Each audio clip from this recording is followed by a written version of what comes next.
Alhamdulillah, wa salatu wa salam ala rasulillah. Je suis ravi de revenir auprès de vous pour proposer une autre tribune relative au thème que nous avons commencé à traiter lors de la dernière tribune, et c'était le thème sur la gouvernance. Comme nous l'avons dit la dernière fois, c'est le terme maintenant qui est à la mode. Avant la gouvernance, on parlait de gestion des affaires publiques, on parlait de pouvoir politique, etc., etc. Mais peu importe, l'essentiel c'est que nous parlions de la même chose, c'est-à-dire de la gestion des affaires publiques et quel est le lien qu'on peut trouver entre la gestion des affaires publiques, la gouvernance des affaires publiques et les enseignements de l'islam. Quand on dit les enseignements de l'islam, c'est relativement aux références scripturaires, aux deux références scripturaires, à savoir le Coran, la Sunna du prophète alayhi salatu wassalam. Mais aussi, il faudrait voir les pratiques des premiers califes. Si nous avons le temps, nous prendrons quelques exemples de gouvernance de la part des califes. Mais pour l'instant, nous allons revenir sur le mode de gouvernance que le prophète Mohammed alayhi salatu wassalam a instauré, a appliqué, comment il a administré la gouvernance des affaires publiques à Médine. Vous savez que la dernière fois, nous avions pris l'angle de personnes, de personnages, de figures qui ont incarné de façon très mauvaise la gouvernance ou de façon très bonne. On a parlé de Namroud, nous avons dit comment ce personnage a voulu prendre la place de Dieu. Nous avons parlé de Pharaon aussi, comment il était un corrupteur, un tyran, comment il a incarné le désordre politique par la discrimination, par le génocide, etc. Nous avons parlé en parallèle quand même de personnages qui ont incarné la bonne gouvernance. C'était le cas de David, qui a instauré la justice, etc., etc. Et nous avons parlé aussi du cas de Souleymane, qui, malgré la puissance de sa royauté et de son pouvoir, a aussi instauré la justice dans le royaume de Juda. Nous voulons maintenant en arriver à l'exemple du prophète alayhi salatu wassalam, comment il a pu et comment il a su allier de façon harmonieuse, quasi parfaite, n'est-ce pas, son statut de prophète, donc de guide spirituel, à la lumière de la guidance d'Allah subhanahu wa ta'ala, avec son statut de gouvernant, de chef politique. Je préfère toujours parler de gouvernance politique, de chef politique, que de parler de chef temporel. Je ne vois pas tellement le sens de cette expression-là. Je préfère parler de gouvernance politique, donc de gouvernance concrète des affaires publiques, des affaires d'une communauté. Alors, le prophète alayhi salatu wassalam arrive à Médine, qui s'appelait Yasrib avant son arrivée. C'est après que cette localité va être appelée Madinatul Rasoul, la ville du prophète alayhi salatu wassalam, et ensuite, par l'exercice du diminutif, on l'a appelée Madina, la ville, et on a enlevé Rasoul, mais c'est toujours Madinatul Rasoul. C'est une localité, avant que le prophète n'arrive à Médine, c'est une localité qui était à plus de 300 km de la Mecque, qui était habitée par deux tribus arabes et 3 tribus juives. Donc des juifs qui étaient des populations, des groupes lettrés, n'est-ce pas, et qui avaient entre leurs mains la Torah et qui avaient la foi monothéiste. Et en face, ils avaient des tribus arabes qui étaient idolâtres, qui étaient dans le paganisme, qui étaient illettrés. Et donc, le contexte de Médine n'a rien à voir avec le contexte de la Mecque du point de vue religieux et du point de vue aussi social, démographique. Et même du point de vue de l'organisation politique à la Mecque, c'est différent de l'organisation politique à Yasrib ou bien, si vous voulez, à Médine. Même du point de vue des pratiques de développement, à la Mecque, c'était surtout le commerce. C'était une zone très aride, alors qu'à Médine, il y avait une oasis, il y avait des sources d'eau, et les pratiques agricoles, les pratiques de maraîchage avec les palmiers dattiers, les palmiers dattiers étaient les pratiques les plus courantes. Donc le prophète alayhi salam arrive dans une localité qui n'a pas beaucoup de choses à partager avec le contexte de la Mecque. Mais par contre, ce qui va être important ici, c'est que le prophète arrive à Médine et il devient le détenteur du pouvoir politique, en sus de son statut de prophète, comme nous l'avons dit. Lamartine a donné une caractérisation extrêmement pertinente du contexte mecquois, en parlant des musulmans à la Mecque, durant les 13 ans de l'appel islamique. Lamartine dit que cette période se caractérisait par la faiblesse des moyens, la petitesse du nombre et la grandeur de la foi. Vous voyez, ça, c'était à la Mecque pendant 13 ans. C'est seulement à Médine, justement, que le prophète devient détenteur du pouvoir politique et qu'effectivement, va se mettre en place une communauté politique et citoyenne à la lumière de l'islam, à la lumière du Coran et, n'est-ce pas, des enseignements et de la pratique du prophète alayhi salatu wassalam. C'est pourquoi d'ailleurs, les érudits, ils savent reconnaître les versets qui ont été révélés ou bien qui sont descendus sur le prophète Mohammed alayhi salatu wassalam à Médine, n'est-ce pas, parce que tout simplement à Médine, on peut dire qu'il y a un État islamique, une institution au plus haut niveau qui est basée sur le Coran et sur, n'est-ce pas, l'enseignement et la pratique du prophète alayhi salatu wassalam. Ce qui n'était pas le cas, ce qui ne pouvait pas être le cas à la Mecque, vu le rapport de force, comme l'a décrit Lamartine.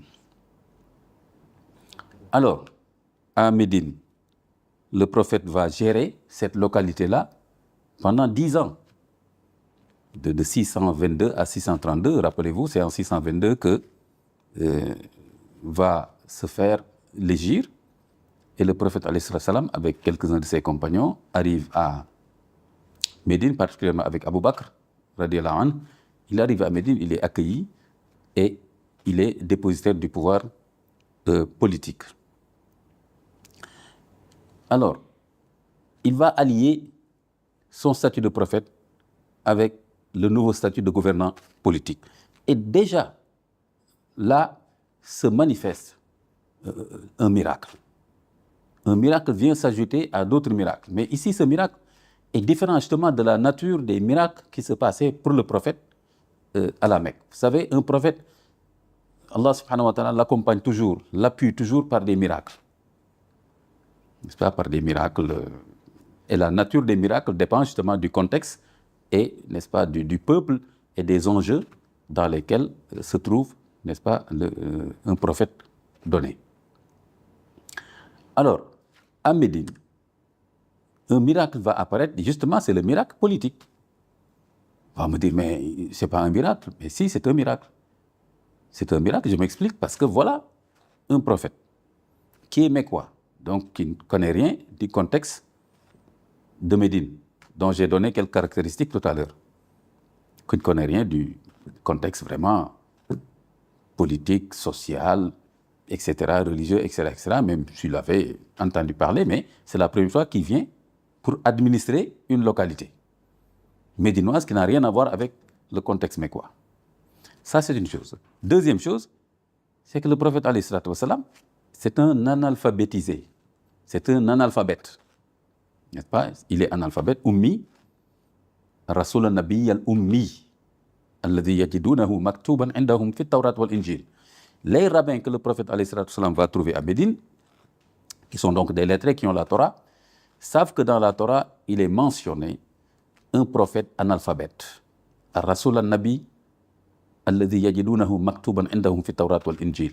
Donc c'était inscrit dans l'évangile, c'était inscrit dans la Torah qu'il y aurait un prophète analphabète.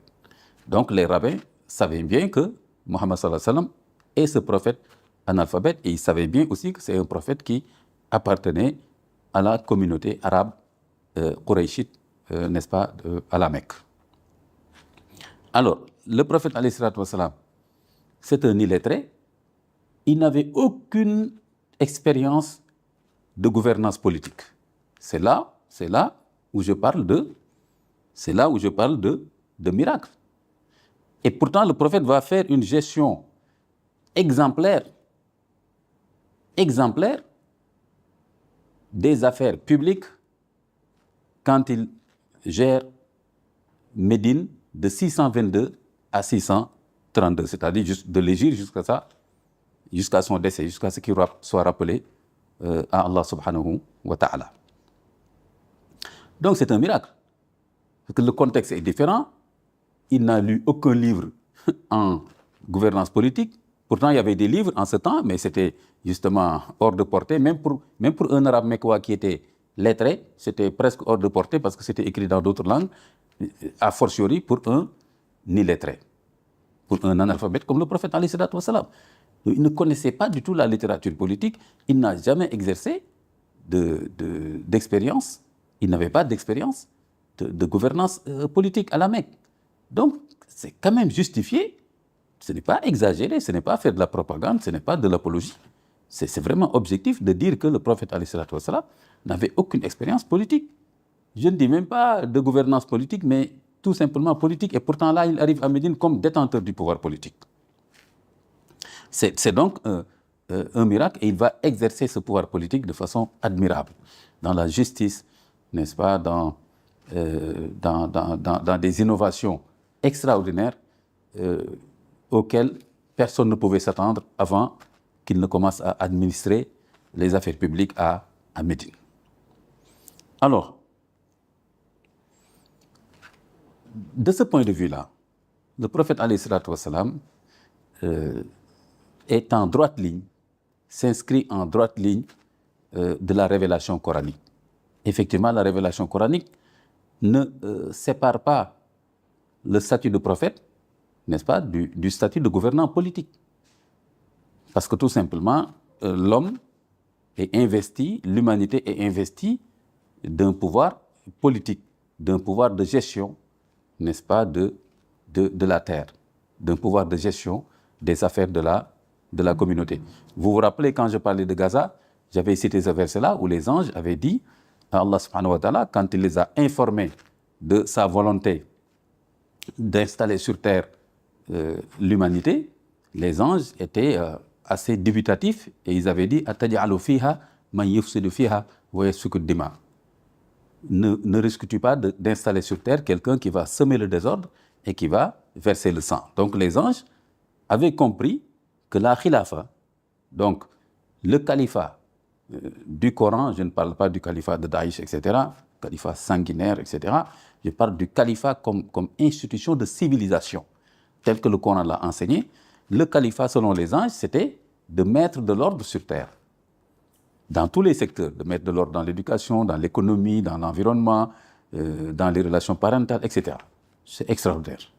C'est ça le califat pour lequel Allah subhanahu wa ta'ala a informé les anges que ça devait être la mission de l'humanité. Mettre de l'ordre et préserver la vie. Donc un califat qui se réclame islamique et qui pose systématiquement des actes sanguinaires, on peut se poser la question sur la légitimité islamique de ce califat. Donc le Coran ne sépare pas cette mission de gestion des affaires publiques de la révélation coranique. La révélation coranique ne sépare pas cette mission de la mission du prophète. Donc, c'est une erreur de penser que ce qu'on appelle, si je prends le cas de mon pays, certains pensent qu'un homme de Dieu, entre guillemets, c'est quelqu'un qui se désintéresse de la gestion des affaires publiques. Il a toujours son chapelet, il est quelque part, on dit il a pris sa retraite spirituelle, que les gens s'entretuent dans la rue, ce n'est pas son problème parce qu'il prie, il jeûne, etc. C'est une erreur de conception. Ces hommes de Dieu-là ne pouvaient pas être plus hommes de Dieu, plus proches de Dieu que Mohammed alayhi salatu wassalam, qui a mis la main à la pâte, si vous me permettez cette expression, c'est-à-dire et allait gérer directement les affaires publiques. Il n'a pas eu de mépris pour les affaires publiques. Je ne vais pas aller trop dans ce détail, ce n'est pas le sujet, mais en tout cas, voilà le prophète alayhi salatu wassalam qui est le plus proche de Dieu, celui qui craint Dieu le plus, etc., et qui a géré directement les affaires humaines, les affaires publiques. Et qui dit gérer les affaires publiques, vous savez très bien ce que cela veut dire et ce que cela implique en termes de problèmes, de difficultés, etc. Et il y est parvenu. Et d'ailleurs, on va donner justement quelques exemples dans le cadre de cette tribune. Alors, le Coran ne sépare pas donc le statut du prophète et, n'est-ce pas, celui de gouvernant des affaires publiques. Allah subhanahu wa ta'ala nous dit dans le verset 25 de la sourate 57, je prends juste un segment, un extrait de ce verset. A'udhu billahi minash shaitanir rajim. Laqad arsalna rusulana bil bayyinati wa anzalna ma'ahum al-kitaba wal mizana liyaquma an-nasu bil qist. Nous avons effectivement envoyé des messagers avec des preuves. Donc c'est les signes et les miracles, j'en parlais tout à l'heure, n'est-ce pas, qui sont envoyés pour appuyer les prophètes et les messagers. Les messagers et les prophètes ne sont jamais laissés à eux-mêmes. Jamais. Toujours Allah subhanahu wa ta'ala les accompagne. لَقَدْ أَرْسَلْنَا رُسُلَنَا بِالْبَيِّنَاتِ وَأَنزَلْنَا مَعَهُمُ الْكِتَابَ وَالْمِيزَانَ. Donc c'est ce qui vient dans ce segment de versets qui nous intéresse particulièrement pour notre sujet, n'est-ce pas? وَأَنزَلْنَا مَعَهُمُ الْكِتَابَ وَالْمِيزَانَ. Allah subhanahu wa ta'ala dit, je vais accompagner les messagers que j'ai envoyés par des preuves, des miracles, n'est-ce pas? Et j'ai envoyé avec ces messagers-là Al-Kitab, le livre, donc l'écriture révélée, les livres révélés, grosso modo pour ce qu'on en connaît, ce qui reste, c'est la Torah, c'est l'évangile et le Coran. Al-Kitab, l'écriture. Ici, Al-Kitab, il voit l'écriture révélée par Allah subhanahu wa ta'ala. Donc c'est l'écriture justement qui sert de guidance, donc qui éclaire, n'est-ce pas, le chemin, n'est-ce pas, de ces prophètes-là. Wal mizan et la balance. Ah, ça c'est intéressant, ce terme-là c'est intéressant. Al-mizan, tous les commentateurs du Coran disent ici la balance renvoie à la justice et à l'équité. Hein, quand vous voyez balance, n'est-ce pas, quand ça va trop en bas, il faudrait revenir pour que ça soit une balance. Donc, c'est l'idée de justice et d'équité qu'il faut comprendre. Tous les commentateurs du Coran le disent dans ce verset-là. لِيَقُومَ النَّاسُ بِالْقِسْطِ. Et d'ailleurs, le reste le montre pour que les gens établissent la justice et l'équité. Il y a une petite différence entre justice et équité, mais ce n'est pas le sujet pour cette tribune. Mais en tout cas, Mizan, la balance, est là. Et Allah subhanahu wa ta'ala, c'est lui qui dit qu'il a envoyé avec les prophètes l'écriture et la balance. Donc l'écriture pour guider, c'est la référence scripturelle pour guider, comme le Coran, mais en même temps la balance, c'est l'exercice de la justice sur la base justement de l'écriture. Donc vous voyez, ce n'est pas donc sur la base des préférences personnelles de quelqu'un, même pas des préférences personnelles du prophète lui-même. Le prophète lui-même, il est, n'est-ce pas, éclairé, il est guidé par l'écriture. Il ne fait pas ce qu'il veut. Il ne fait pas même ce qu'il préfère. Il fait ce qui est juste. Il fait ce qui est équitable. Donc ça, c'est extrêmement important. Al-Mizan, donc c'est la balance. لِيَقُومَ النَّاسُ بِالْقِسْطِ, pour que les gens puissent vivre, établir la justice et l'équité, n'est-ce pas, entre eux. Et le prophète alayhi salatu wassalam ne fera rien d'autre que ça. Toute sa gestion des affaires publiques à Médine, le socle de cela va être la justice. La justice, la justice, la cohésion, n'est-ce pas, la bienfaisance. On va donner des exemples concrets. Alors, le prophète alayhi salatu wassalam arrive à Médine, il trouve, comme je l'ai dit tout à l'heure, des communautés juives. Il y a 3 communautés juives en face de 2 communautés arabes. Les communautés arabes, en majorité, sont musulmanes quand le prophète arrive à Médine. Il n'y a que les communautés juives qui ne sont pas musulmanes, à part quelques personnalités juives qui ont bien vu dans la Torah que ce Muhammad-là, alayhi salatu wassalam, correspond bien aux signes aux indications qui sont données dans la Torah sur sa personnalité. Ya'rifunahu kama ya'rifuna abna'ahum. Le Coran dit, les Juifs qui étaient à Médine savaient reconnaître Mohammed sallallahu alayhi wa sallam comme ils savaient reconnaître leurs propres enfants. Ya'rifunahu kama ya'rifuna abna'ahum. On raconte qu'un juif, un rabbin, un notable juif, est passé devant le prophète avec son enfant, son jeune enfant, et son jeune enfant lui a dit, papa, ce monsieur-là, c'est de lui que tu me parlais. Tu me disais dans la Torah qu'il y a un prophète illettré qui va venir, qui est comme ça, comme ça, comme ça. C'est ce monsieur-là, il me semble. Et il lui a tenu la bouche, il a accéléré la cadence pour que le prophète n'entende pas ce que son fils était en train de lui dire. Alors, quand le prophète arrive à Médine, un miracle, n'oubliez jamais le contexte. C'était au 7e siècle. Au 7e siècle, mon cher, ce qui se passait, c'est quoi? C'était la loi du plus fort. Quand quelqu'un était détenteur du pouvoir politique, il asservissait les gens, il s'accaparait des biens, il faisait ce qu'il voulait. On était au 7e siècle, n'oubliez pas, hein, au 7e siècle. Ce n'était pas l'état de droit, etc., comme on le sait maintenant, comme on le pratique maintenant, comme on essaie de le mettre en place maintenant. 7e siècle, c'est la loi du plus fort. Et le prophète alayhi salam était le plus fort. Il détenait le pouvoir politique à Médine. Eh bien, miracle, eh bien, compassion, eh bien, générosité, eh bien, bienfaisance vont être ses vertus. Qu'est-ce qu'il fait? Au lieu de chercher, et il avait les possibilités de le faire, au lieu de chercher à asservir les Juifs, au lieu de chercher à les accabler, au lieu de chercher à les expulser, pour dire que nous, les musulmans, nous ne devons vivre qu'entre nous ici à Médine, le prophète dit non. Vous êtes ici depuis des siècles. Il n'est pas question pour moi de vous expulser. Non seulement il n'est pas question de vous expulser, mais vous pouvez ne pas expulser quelqu'un et garder des frontières. Vous restez à Médine, vous vivez avec nous, les musulmans, et le prophète a utilisé lui-même le terme de Ummah. Ummah, ce n'est pas seulement la communauté des musulmans. Le prophète a utilisé le terme de Ummah dans ce que certains ont appelé Sahifatu Madina, ou bien Wasiqatu Madina. Moi, je préfère le terme convention. C'était une convention. Certains parlent de constitution. En tout cas, c'était des prémices quand même d'une constitution au 7e siècle, de convention, d'accord, d'entente entre la communauté musulmane et les autres communautés, et particulièrement la communauté juive. Regardez, au 7e siècle, le prophète sallallahu alayhi wa sallam propose aux Juifs de rester là où ils sont depuis des siècles et de former une communauté politique et citoyenne avec les musulmans. Il fallait le faire, hein, au 7e siècle. Et il utilise le terme de Ummah en disant, dans cette convention, donc il propose une convention qui est signée entre lui et la communauté juive, avec les 3 tribus, les 3 communautés juives. Il appelle ça Ummah. C'est donc, avec les concepts modernes, on peut dire effectivement, on peut traduire pour dire, c'est une communauté politique et citoyenne.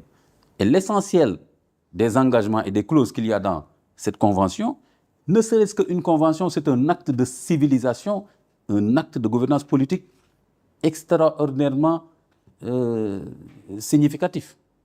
Parce que dès que vous dites convention, vous parlez de droits et d'obligations. Et le prophète met en place une convention pour dire qu'on ne peut pas faire n'importe quoi entre nous.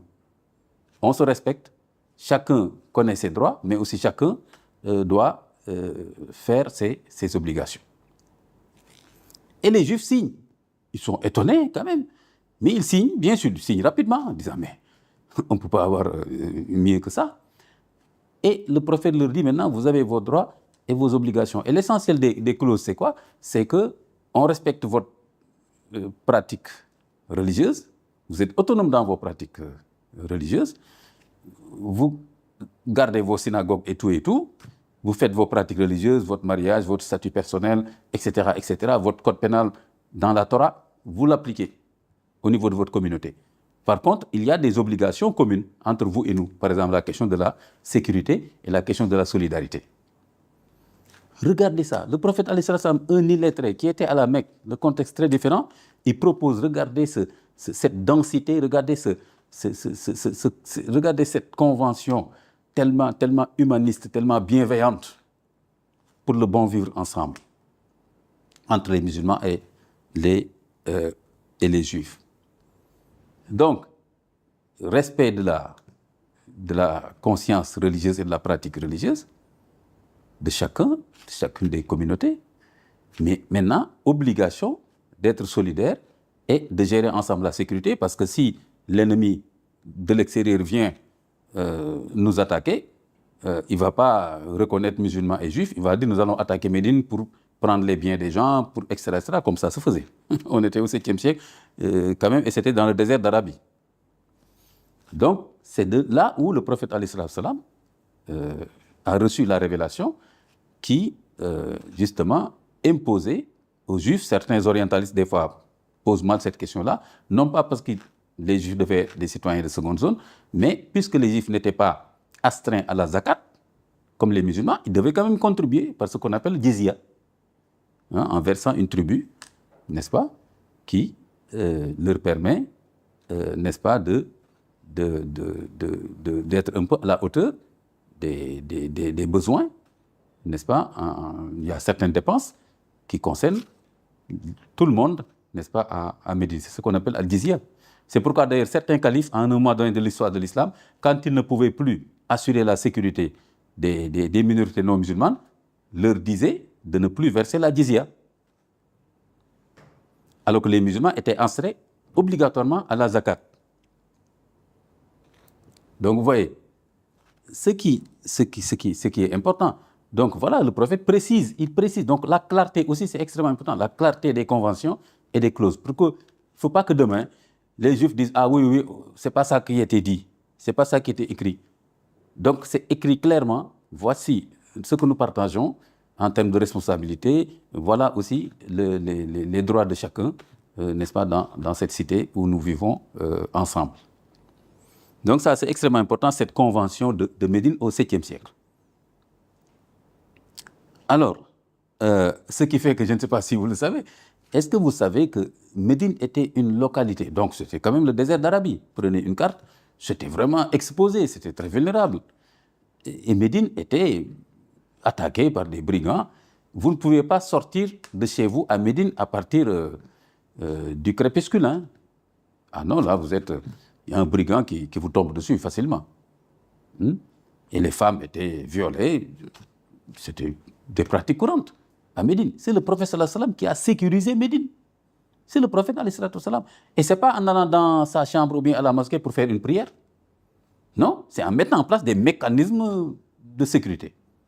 Et parmi ces mécanismes de sécurité, il y avait quoi? Il y avait des patrouilles, je vous le dis, des patrouilles communes entre les musulmans et les juifs. Au moment où on dit des patrouilles communes, des bataillons communs, c'est pas, entre des musulmans et des juifs pour sécuriser la ville. Quand le prophète vient à Médine, il n'y a plus de viol, il n'y a plus d'agression, etc. Et notre mère Aïcha dit, on osait maintenant, nous, en tant que femmes, aller prier à la mosquée le matin. Ce qui était inimaginable à Médine avant l'arrivée du prophète alayhi salatu wa salam. Donc, vous voyez, donc le prophète n'a pas dit « Ah, moi, l'insécurité, ce n'est pas mon problème, que chacun prie.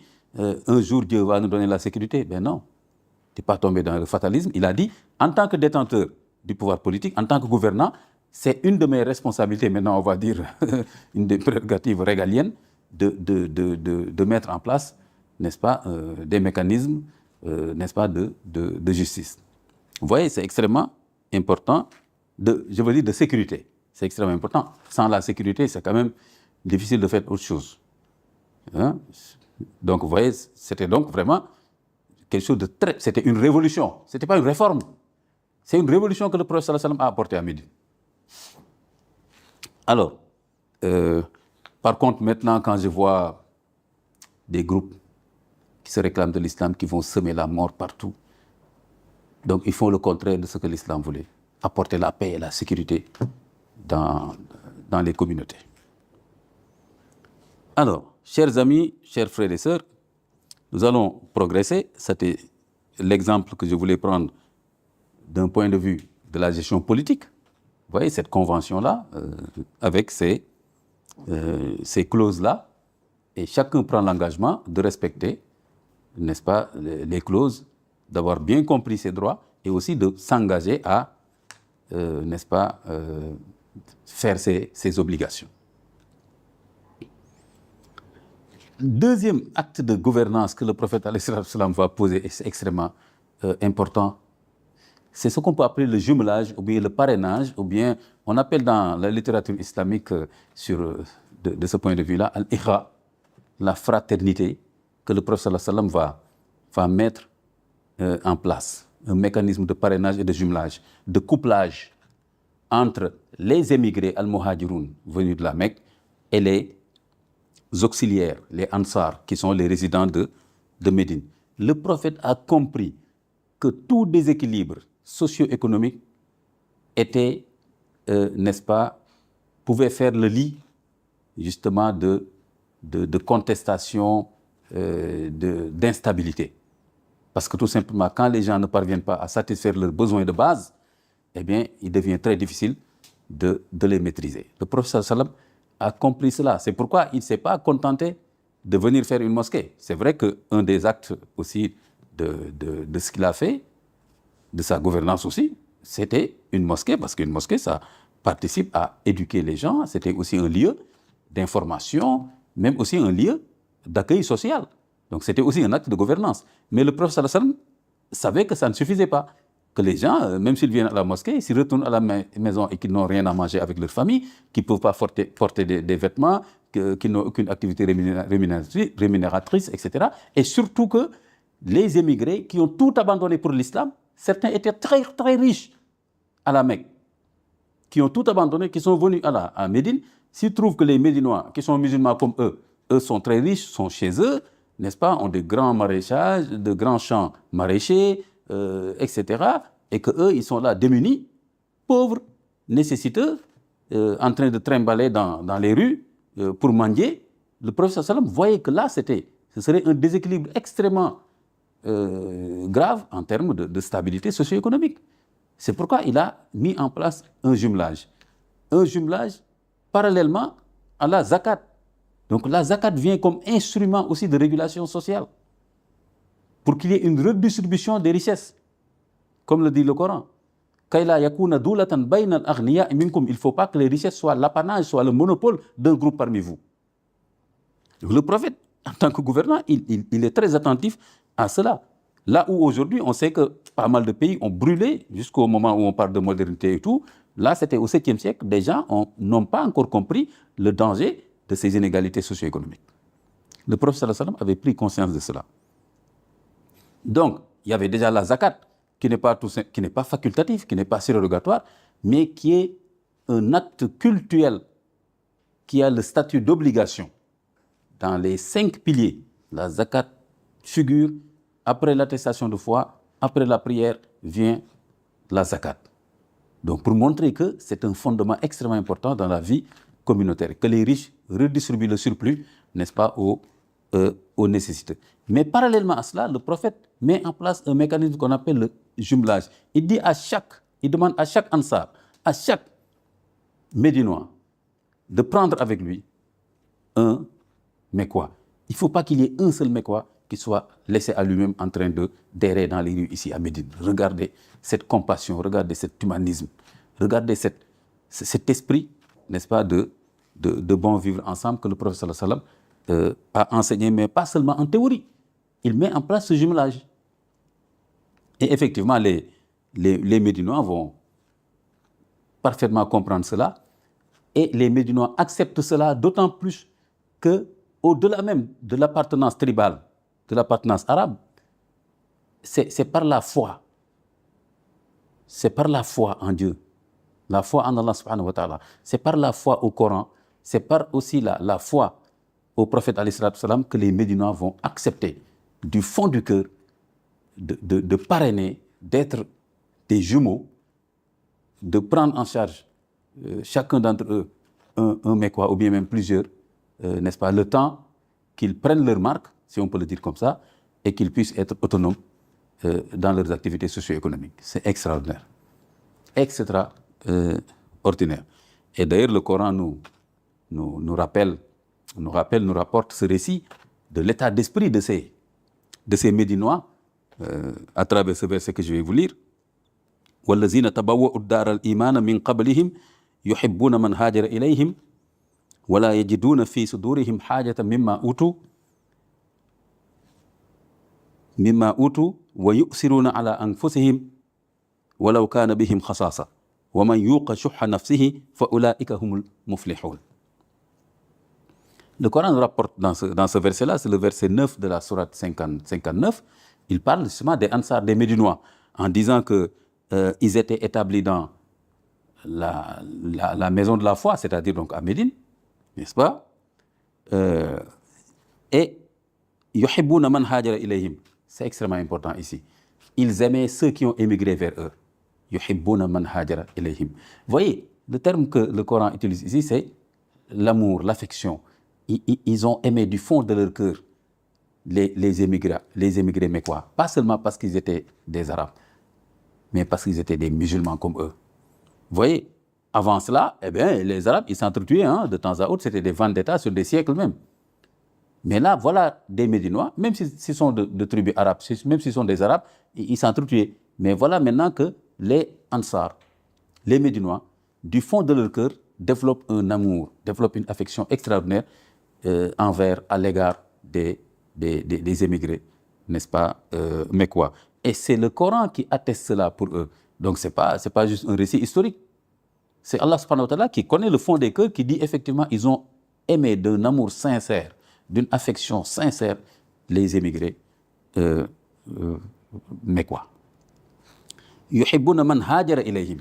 Ils ont aimé ceux qui ont émigré. Regardez, le Coran aurait pu utiliser un terme qui veut dire tout simplement qu'ils ont accueilli, n'est-ce pas, les émigrés mécois. Mais non, c'est le terme fort, yuhibbun, de hub, d'amour, d'affection, que le Coran utilise.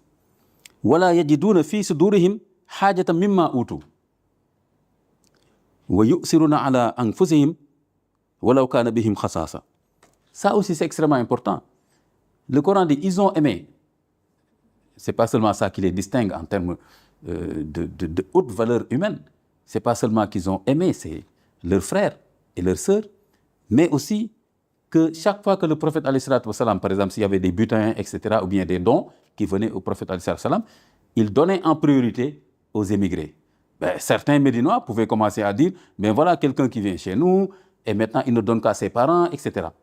Eh bien non, le Coran dit que les Médinois n'avaient aucun problème avec ça.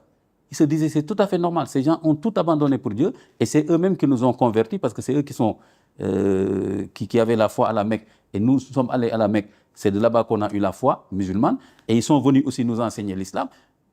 C'est tout à fait normal que le prophète sallallahu alayhi wa sallam s'occupe d'eux en priorité. Alors que d'autres pouvaient dire, ah ben non, etc., etc. Donc le Coran dit, ils ont accepté que le prophète donne aux émigrés en priorité.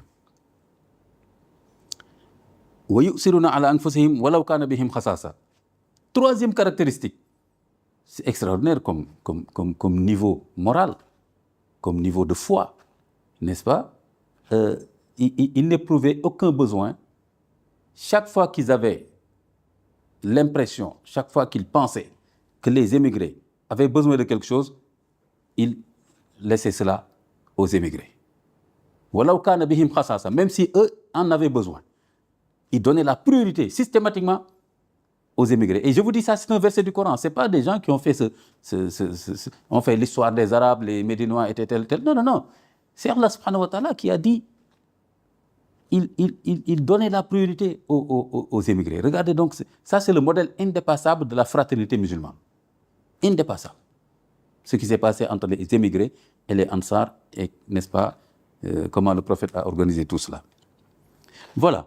Alors, chers amis, frères et sœurs, je donne encore quelques exemples de cette gouvernance que le prophète alayhi salam va mettre en place à Médine.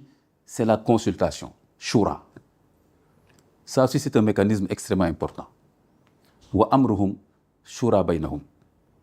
Le Coran a révélé que les affaires publiques, ils doivent se consulter, ils doivent donc mettre en place des mécanismes de délibération participative. Regardez, il n'y a rien de nouveau. On peut trouver des équivalents modernes. Ce n'est pas le sujet, donc je ne vais pas trop m'attarder là-dessus. Mais tout ce que le prophète a fait a posé comme acte de gouvernance à Médine, on peut trouver aujourd'hui des équivalents modernes. Regardez, Shura, c'est la consultation publique, qu'on appelle maintenant délibération participative, démocratie représentative, etc., etc. Le prophète a tout le temps consulté ses compagnons, soit en groupe, soit des représentants, soit des délégués. Vous voyez? Donc c'est important. Il avait développé ce charisme-là et le Coran lui avait dit de consulter à chaque fois ses compagnons. Donc le mécanisme de shura, de consultation. Aujourd'hui, il y a des pays qui brûlent tout simplement parce qu'il y a un despote qui est là, qui dit je connais tout mieux que tout le monde, plus que tout le monde, et je fais ce que je veux. Si vous n'obéissez pas, bien, c'est le bâton. Le prophète sallam n'a jamais fait cela. Pour ce qui est des affaires publiques, il a tout le temps consulté les compagnons. Des fois même, il n'était pas d'accord avec eux. Et il leur disait, si vous avez une majorité sur quelque chose, vous faites avancer la chose, je n'ai pas de problème. Le prophète, c'est seulement sur les affaires religieuses. Et bien là, même pour lui, sur les affaires religieuses, quand un verset descend, eh bien, il ne fait que appliquer le verset. Donc là, ce n'était pas sa préférence personnelle. Donc là aussi, c'est extrêmement important. Je vais terminer avec ces actes de gouvernance que souvent les gens aussi négligent. C'est le prophète qui a aménagé Médine. Médine, c'était une oasis qui était abandonnée, les gens tombaient malades, l'onchocercose, la malaria, les brigands passaient, faisaient ce qu'ils voulaient, il n'y avait pas d'eau potable, les gens tombaient malades, etc., etc. C'est le prophète qui a mis en valeur, qui a aménagé Médine, qui a mis la sécurité, qui a demandé qu'on creuse des puits pour de l'eau potable, qui a interdit maintenant d'enterrer les morts dans les maisons, dans la cour des maisons, c'est ce qu'il faisait. Il dit maintenant, vous allez mettre des cimetières, vous aménagez des cimetières et vous allez enterrer vos morts dans les cimetières. C'est lui qui a fait creuser des puits, je l'ai déjà dit, pour l'eau potable. C'est lui qui a demandé des actes d'assainissement, de propreté, n'est-ce pas, à Médine. C'est lui qui a dit, il faut développer la terre parce qu'il y avait la terre qui était abandonnée, etc. Il dit, quand quelqu'un prend une parcelle, développe cette parcelle-là, plante des plants de palmiers dattiers, c'était surtout ça qui était connu, cette parcelle lui appartient. Donc c'était une façon de pousser les gens à valoriser, à mettre en valeur, n'est-ce pas, la terre, les ressources naturelles, etc., etc. Ça aussi, c'est le prophète sallallahu alayhi wa sallam qui l'a fait, n'est-ce pas, en termes d'assainissement, de cadre de vie, ce qu'on appelle aujourd'hui hygiène publique. Tout ça, c'est le prophète alayhi wa sallam. Donc c'est extrêmement important. Il a développé la diplomatie religieuse. Il ne s'est pas isolé à Médine. Le prophète a envoyé des messages aux souverains de la région en leur disant « Aslim taslam ». Si vous adhérez à l'islam, vous aurez le salut dans la vie future. Il ne leur demandait pas de se soumettre à son pouvoir, lui, en tant qu'arabe. Non, il leur demandait d'adhérer à l'islam. Aslim taslam. Si vous adhérez à l'islam, vous aurez le salut. Et il a reçu des délégations étrangères à Médine, qu'il traitait très bien, etc., etc. Donc voilà. Alors, je donne aussi l'exemple de la protection des animaux. Le prophète voit quelqu'un qui avait pris une barre de fer, hein, il avait mis sur, il y a un terme technique sur la face d'un âne. Quand le prophète a vu ça, il a dit, qui a fait ça? Qui a fait ça? On lui a dit, mais c'est une pratique qu'on fait ici à Médine, on fait cela, on chauffe le fer, on met sur la... Pour reconnaître l'âne, le prophète a dit, arrêtez cet acte, n'est-ce pas, qui est cruel. Cruel, ne le faites plus. Ne le faites plus.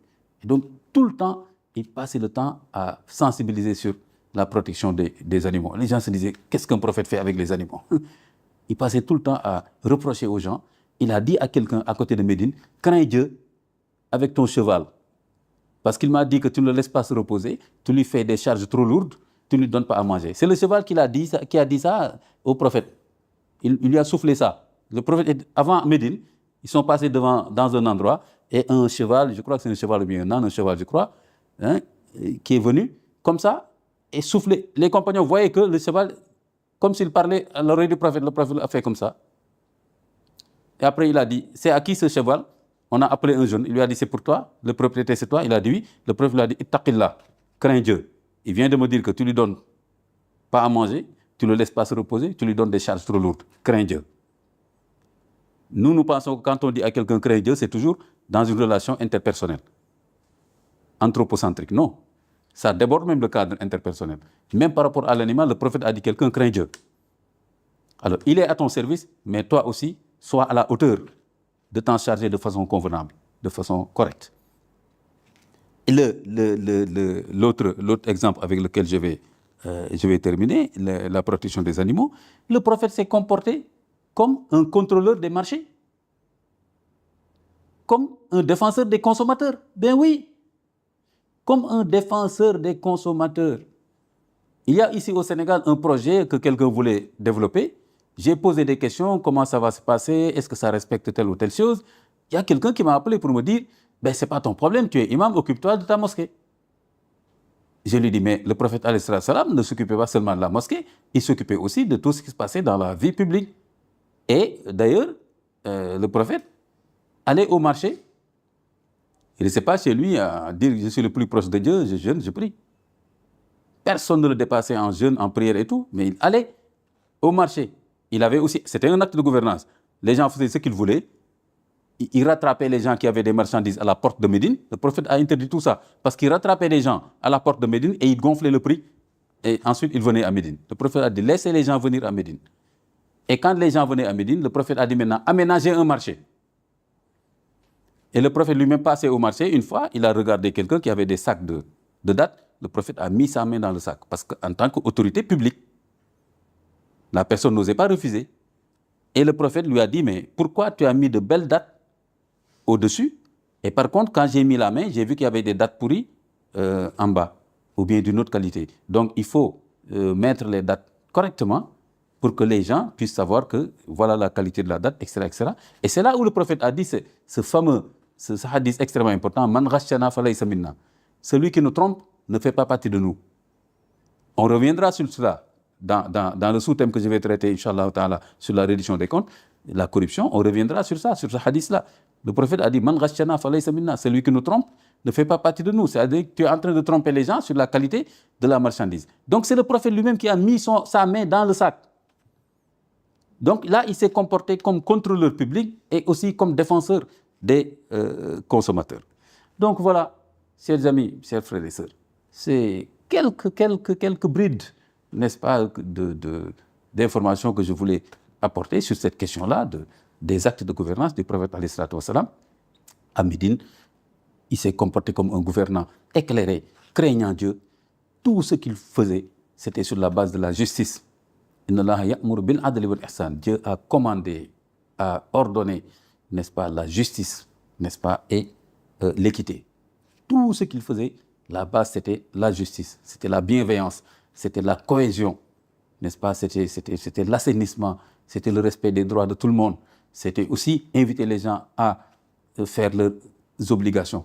On ne peut pas faire plus que ce qu'il a fait en 10 ans à Médine.